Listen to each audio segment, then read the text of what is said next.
A graça e a paz de Cristo para todos. É com alegria que estamos mais uma vez voltando às nossas atividades da pregação da palavra do Senhor. Após 21 dias padecendo aí dessa virose, da Covid, possivelmente. E consequentemente ainda existe um pouco desse cansaço, mas com o tempo ele vai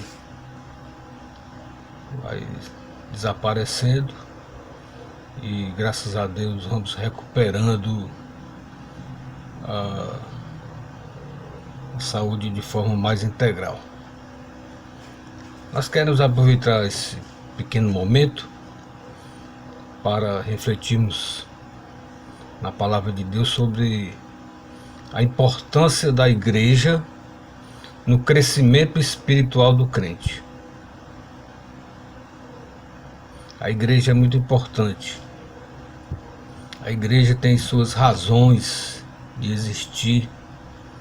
Deus tinha um propósito e tem um propósito para a igreja.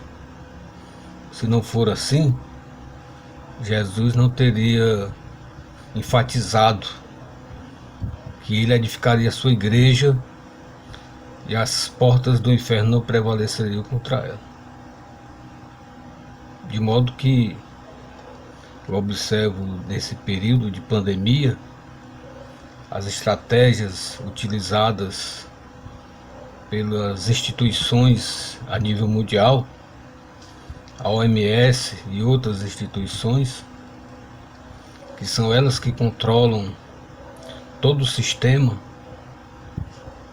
A gente observa que não há uma preocupação com a igreja. Eles jogam as suas decisões, manifestam a importância de preservar vidas, e isso é importante, mas a gente não vê a preocupação dessas autoridades com a igreja, até porque eles não conhecem. Mas para nós isso é importante, saber as razões da existência da igreja. Gostaria de compartilhar com os irmãos em Neemias capítulo 8. Vou fazer uma breve leitura e vamos meditar nessas razões da existência da igreja, a importância da igreja para o crescimento espiritual do crente. Neemias capítulo 8, a partir do versículo 1 diz assim: Em chegando o 7º mês, e estando os filhos de Israel nas suas cidades, todo o povo se ajuntou como um só homem na praça, diante da porta das águas, e dissera a Esdras, o escriba, que trouxesse o livro da lei que o Senhor tinha prescrito a Israel. Esdras, o sacerdote, trouxe a lei perante a congregação, tanto de homens como de mulheres, e todos os que eram capazes de entender o que ouviam. Era o primeiro dia do mês. E leu o livro diante da praça, que estava fronteira à porta das águas, desde a alva até o meio-dia, perante homens e mulheres. E os que podiam entender, e todo o povo tinha o ouvido atento ao livro da lei. Esdras, o escriba, estava num púlpito de madeira que fizera para aquele fim. Estavam em pé junto dele, à sua direita, Matitias, Sema, Anaías, Urias, Ilquias, Mazéias, e à sua esquerda, Pedaías, Misael, Malquias, Assom, Asdadana, Zacarias e Mesulão. Esdras abriu o livro à vista de todo o povo, porque estava acima dele. Abrindo ele, todo o povo se pôs em pé. Esdras bendisse ao Senhor, o grande Deus, e todo o povo respondeu: Amém, Amém. Levantando as mãos, inclinaram-se a adorar o Senhor com o rosto em terra. E Jesuá, Bani, Serebias, Jamim, Acube, Sabetai, Odias, Mazéias, Quelita, Azarias, Josadabe, Anã, Pelaías e os levitas ensinavam o povo na lei, e o povo estava no seu lugar. Leram no livro da lei de Deus claramente, dando explicações de maneira que entendesse o que se lia. Neemias, que era o governador, e Esdras, sacerdotes, escriba, e os levitas que ensinavam todo o povo, lhe disseram: Este dia é consagrado ao Senhor, vosso Deus, pelo que não pranteeis nem choreis, porque todo o povo chorava ouvindo as palavras da lei. Disse-lhes mais: Ide, comei carnes gordas, tomai bebidas doces, e enviai porções aos que não têm nada preparado para si, porque este dia é consagrado ao nosso Senhor. Portanto, não vos entristeçais, porque a alegria no Senhor é a vossa força. Até aí, Esdras capítulo 8, de 1 a 10. Façamos uma breve oração. Senhor nosso Deus e Pai, mediante a leitura da Tua Palavra, que é santa, que é rica, que é alimento verdadeiro para nossas almas, pedimos que o Teu Espírito Santo venha nos iluminar, de modo que possamos entendê-la, possamos tirar lições importantes para o fortalecimento espiritual de cada um de nós, e assim possamos Te louvar cada vez melhor. É o que nós pedimos em nome de Jesus. Amém. O contexto que nós lemos aqui, Neemias capítulo 8, é o período em que o povo de Israel retornou do cativeiro da Babilônia, juntamente com algumas levas de pessoas.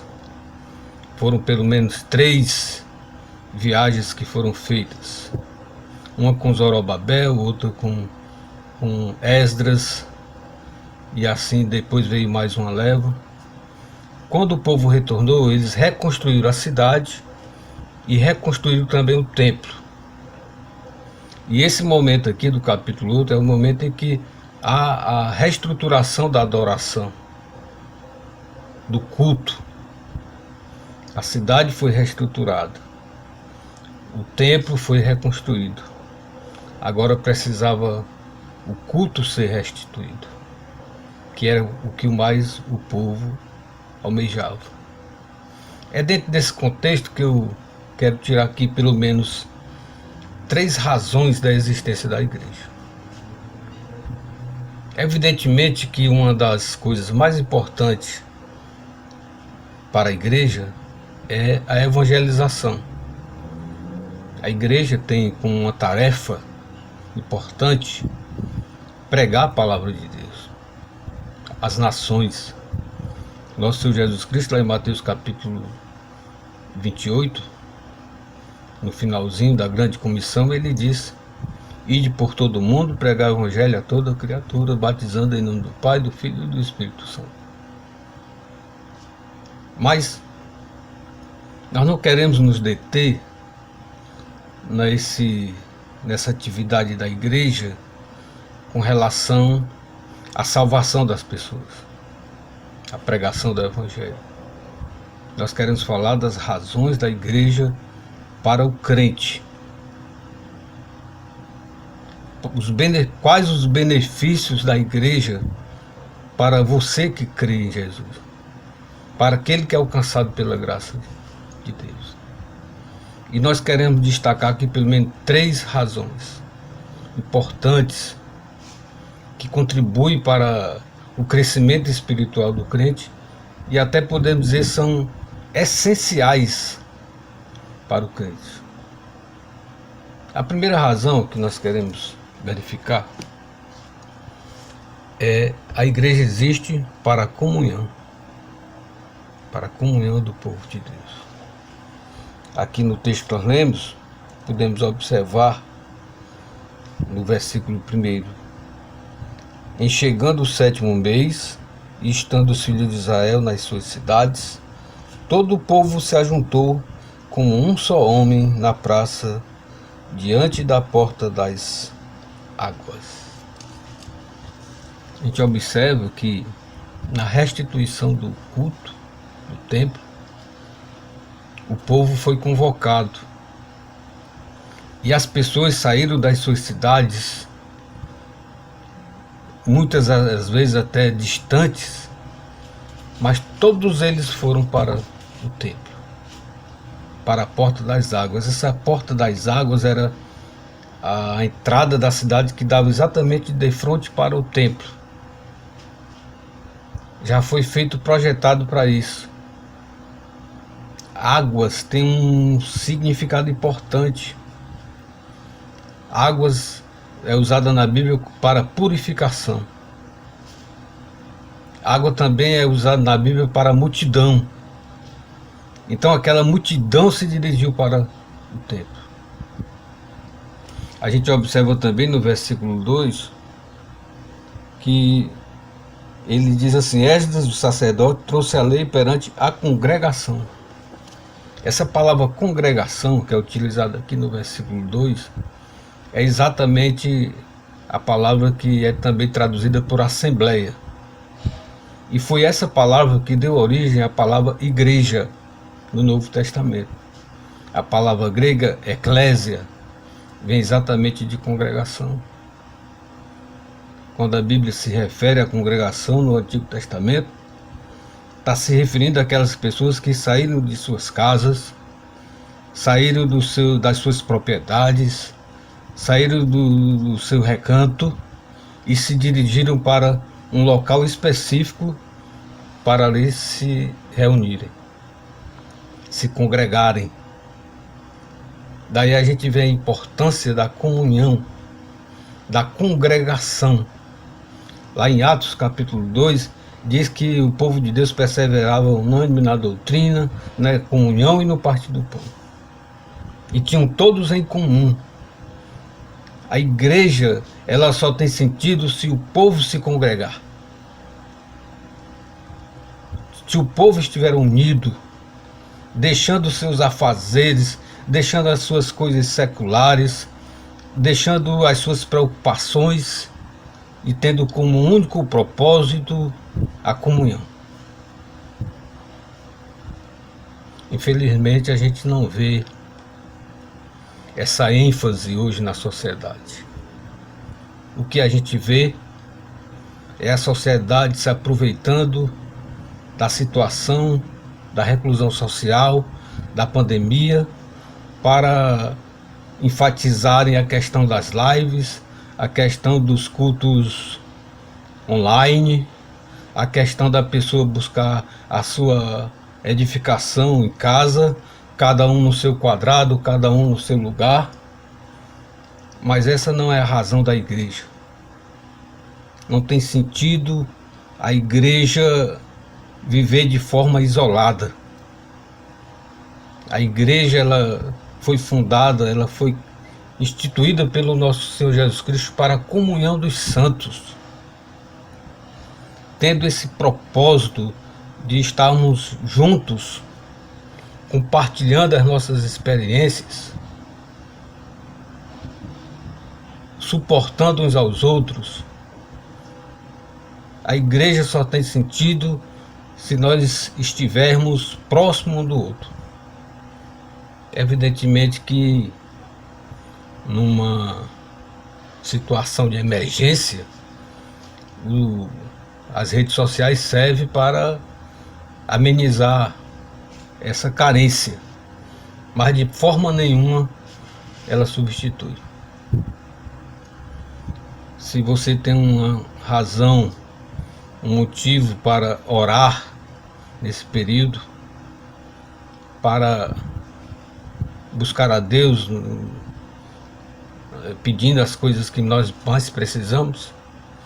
Peça a Deus que a igreja volte a se reunir. Peça a Deus para que os crentes não desistam de viverem unidos. Porque senão a igreja perde a razão de existir. A igreja não foi criada para viver de forma virtual. Nós precisamos estar próximos para que possamos identificar um ao outro, se identificar, corrigir, melhorar, olhar no olho do irmão e assim cada vez mais estar mais próximo. A igreja é como uma família. E aí, se a família tem que estar unida, a igreja também tem que estar unida. Por exemplo, um pai ausente do lar, ele prejudica o crescimento emocional dos seus filhos. E assim, na igreja, também nós temos que estar presentes. A igreja não pode estar separada. Qualquer falta, ela é prejudicial. Então a gente observa aí a primeira razão. A segunda razão pela qual a igreja existe, como uma das funções mais importantes da igreja, é a edificação. A gente observa aqui no texto, do verso 2 ao verso 5, que Esdras, num local específico preparado para aquela tarefa, um púlpito, é a primeira e única vez que a palavra púlpito é citada na Bíblia. Esdras abriu o livro da lei. Nós podemos dizer que esse livro da lei foi a primeira Bíblia, que era o Pentateuco, apenas os primeiros 5 livros da Bíblia, a lei de Moisés, mas que trazia toda a revelação de Deus até aquele momento necessária para a edificação do povo de Deus. Veja que a comunhão foi importante, estava ali, mas veio algo ainda mais importante, que foi a edificação, a leitura da palavra, a explicação da palavra. A gente observa aqui no versículo 6 que havia pessoas que são citadas aqui como Sema, Ananias, Urias, e que eles abriram o livro à vista de todo o povo, porque estava assim, aliás, no verso 7, Jesua, Bani, Serebias, esses homens eram levitas e ensinavam o povo na lei, e o povo estava no seu lugar. Eles leram no livro da lei de Deus claramente, dando explicações de maneira que entendesse o que se lia. Além de Esdras pregar para o povo do púlpito, no local mais alto, porque era uma multidão muito grande, existiam esses auxiliares que eles saíam no meio do povo, explicando, tirando qualquer dúvida, porque a língua hebraica ela havia sido prejudicada durante o cativeiro. E quando eles voltaram para Jerusalém, eles precisavam também reestruturar ainda o idioma. Então havia muitas pessoas que não entendiam ainda a língua hebraica. De modo que havia por parte da autoridade da igreja, do povo escolhido por Deus para isto, de explicar, de ensinar, de procurar tirar as dúvidas. Então, uma das razões da existência da igreja é exatamente isso. É a edificação do povo de Deus. É explicar claramente a palavra. E de modo virtual e online, nem sempre se pode explicar. Existem coisas que são particulares, Existem crentes, irmãos, que precisam ter uma conversa particular com o irmão, com o presbítero, com o pastor, com aquele irmão mais experiente. Ele precisa esclarecer algumas coisas. E as redes sociais não resolvem esse problema. A igreja precisa estar junta, precisa estar próxima para que possa ser edificado. Lá em Efésios capítulo 4, Deus diz que Deus estabeleceu mestres, pastores, evangelistas, com vistas ao aperfeiçoamento da igreja, dos crentes. De modo que a igreja do nosso Senhor Jesus Cristo, ela somente com pregadores livres, sem que haja um contato mais próximo com aquela pessoa que ele edifica, ela não supra a necessidade do crente. O crente precisa estar ali, precisa de uma explicação, do acompanhamento. Ele precisa de um momento de culto em que ele é edificado com a palavra de Deus. E ele precisa ser edificado por alguém que ele conheça, por alguém que ele saiba que é comprometido com o reino de Deus. De modo que outra razão para que você não se acomode e nem ache interessante haver muitos cultos online, muitas pregações, é de você começar a orar para que haja por parte dos crentes o interesse de ouvir a palavra do seu pastor, do seu presbítero, de estar presente na escola dominical, de compartilhar a palavra ali demoradamente. Aqui diz no texto que eles ficaram de 6 horas da manhã até o meio-dia. Foram 6 horas se edificando. E hoje se escuta uma pregação online de 15, 20 minutos. E muitos acham até que pronto, estou satisfeito. Mas não é esse o objetivo da igreja. Deus não quer uma igreja subnutrida, alimentada somente com farelos da palavra. Deus quer uma igreja fortalecida com a doutrina, com a palavra compartilhada, estudada e meditada. De modo que nós observamos que o povo chorou de alegria por ter entendido a palavra de Deus. A terceira razão pela qual a igreja existe é adoração.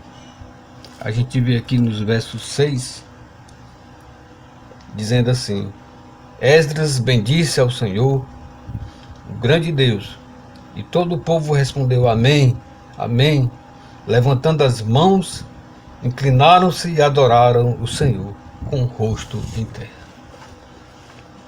Meus amados irmãos, a igreja é chamada para adorar. Nós somos chamados para glorificar a Deus e gozá-lo para sempre, como diz o nosso breve catecismo. O propósito de Deus para aquele que é alcançado pela sua graça e o aperfeiçoamento era para que possamos louvar a Deus. Lá em Efésios capítulo 5, gostaria de compartilhar com os irmãos, 18 a 20. Efésios capítulo 5, 18 a 20, diz assim: E não vos embriagueis com vinho, no qual há dissolução, mas enchei-vos do Espírito, falando entre vós com salmos, entoando e louvando de coração ao Senhor, com hinos e cânticos espirituais, dando sempre graças por tudo a nosso Deus e Pai, em nome do Senhor Jesus Cristo. A igreja é chamada para adorar. O povo, quando foi chamado aqui, a congregação, para a reestruturação do culto em Jerusalém, Primeiramente, o povo precisou se congregar, porque distante não daria. Eles tiveram que fazer um esforço, sair de suas casas, sair de suas propriedades, sair dos seus compromissos seculares. Depois eles foram edificados com a palavra. Isso levou a que eles adorassem a Deus, prostrassem ao solo, reverenciando o nosso Deus. A igreja também tem esse propósito, amados irmãos. Nós existimos para louvar a Deus, para louvarmos juntos. Cada hino que nós louvamos a Deus na igreja são reflexos da nossa fé, da nossa experiência, da nossa vida, da nossa convicção. Nós não podemos nos conformar em ouvir cânticos somente pela internet. Nós não podemos nos conformar em termos encontros virtuais e apenas um ou dois louvar, ou mesmo assim à distância. Mas nós precisamos estar juntos louvando ao nosso Deus.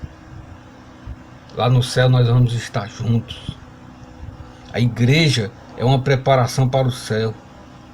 A igreja, ela é um tipo, é um modelo, parâmetro dentro das nossas limitações daquilo que é eterno, daquilo que será para sempre. E lá no céu nós vamos estar em plena comunhão uns com os outros, juntos. Nós vamos estar sendo edificados continuamente pelo nosso Deus. E nós vamos estar louvando a Deus para sempre. Que Deus nos abençoe e abençoe todos os irmãos. E não esqueça da razão da igreja. O mundo não está preocupado com isso. A mídia não está preocupada com isso. As autoridades não estão preocupadas com isso. Quem tem que se preocupar é você. Você não pode perder a razão da sua existência como crente. E se a gente perder a essência da razão da igreja, nós vamos ficar sem identidade. É claro, temos que obedecer às autoridades. Mas tudo tem um propósito. A reclusão social, ela vai terminar em breve. Isso deve nos conduzir exatamente a exercer essas funções da igreja. Comunhão. Não deixe de se congregar. Não se conforme com cultos virtuais. Nós temos que estar próximo um do outro, compartilhando as nossas experiências, conhecendo um ao outro, sabendo das necessidades um do outro. E muitas vezes a gente só sabe disso quando a gente contempla na face do irmão, no olho do irmão. Por telefone, por internet, essas coisas não são possíveis. Você precisa se edificar, ouvir a palavra e a explicação de pessoas capacitadas e comprometidas com o reino de Deus. Você precisa tirar todas as dúvidas, de modo que aquilo ali haja, por sua parte, um contentamento por Deus ter providenciado um irmão, um pastor, pessoa para lhe explicar. E ter dado capacidade a essa pessoa. Isso vai lhe incentivar para que no futuro você também possa ter essa capacidade. E você precisa, como igreja, como povo de Deus, louvar o nosso Deus principalmente. Juntos, com um só pensamento, uma só alma, um só propósito. Deus se alegra dos louvores do seu povo. Por isso, não esqueça essas razões da existência da igreja, porque elas contribuem plenamente para o nosso crescimento espiritual. Que Deus os abençoe e que nos faça cada dia crescermos na graça e no conhecimento do nosso Jesus Cristo. Oremos. Senhor nosso Deus e Pai, te agradecemos pela tua palavra, te agradecemos pela tua igreja, a qual nós fazemos parte mediante o teu amor expresso na cruz através de Cristo. Que nós possamos exercer plenamente a nossa tarefa, o nosso propósito como membro da congregação do povo de Deus, e assim possamos a cada dia nos fortalecer como um povo que é chamado para te adorar, para te servir e para pregar o teu evangelho. Nós te pedimos e te agradecemos em nome de Jesus. Amém. E que a graça do nosso Senhor e Salvador Jesus Cristo, o amor de nosso Deus e Pai, a comunhão e as consolações do Espírito Santo seja com todos vós, hoje, e com todo o povo de Deus, hoje e para todo sempre.